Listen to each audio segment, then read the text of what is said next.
अगर आप भी चाहते हैं SSD म्यूजिक की वीडियो सबसे पहले आप तक पहुंचे, तो लाल कलर के बटन को दबा के चैनल को सब्सक्राइब जरूर करें और साथ में बेल आइकन को दबाना ना भूलें।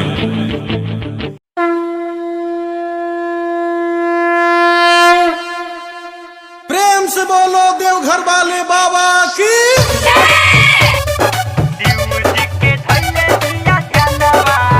Presented by SSD Music, DJ Kanchan Raj, Muzaffarpur.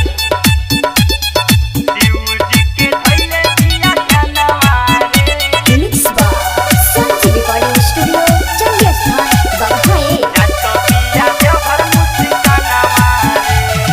Shiv जी के धैले दिया ध्यानवा रे, जत बिया देवघर मुस्कानवा रे, जत बिया देवघर मुस्कानवा रे।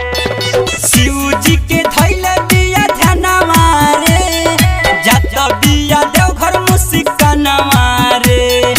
नेहवा पूजवा को जली रनिया बाड़ी संले के संगवा रे। शिव जी के धैले दिया ध्यानवा रे, जत बिया देवघर मुस्कानवा रे।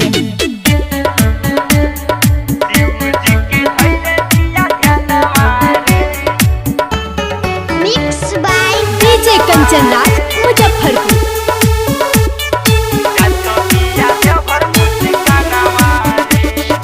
कहेले के भूखल बानी पाँच सोमारी, जलावा चढ़ाई जाई भोला के दुआरी। कहेले के भूखल बानी पाँच सोमारी, जलावा चढ़ाई जाई भोला के दुआरी।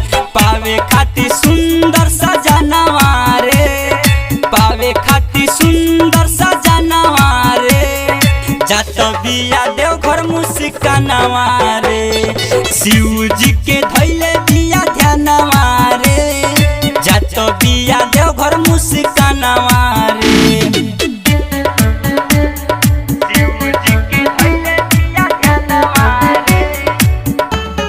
Mixed by DJ Kanchan Raj, Muzaffarpur. प्रेम से बोलिए काशी विश्वनाथ की।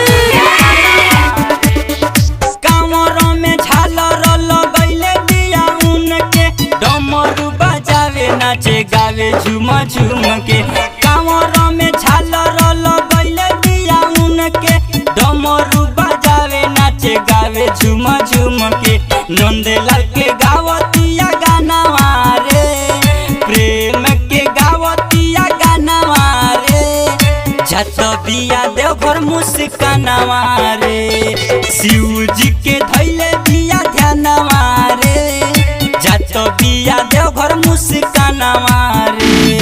शिव जी के धैले दिया ध्यानवा रे, जत बिया देवघर मुस्कानवा रे। नेहवा पूजवा को जली रनिया बाड़ी संले के संगवा रे। शिव जी के धैले दिया ध्यानवा रे, जत बिया देवघर मुस्कानवा रे। Mixed by Sanji Recording Studio, चंदियास्थान, बगहाए।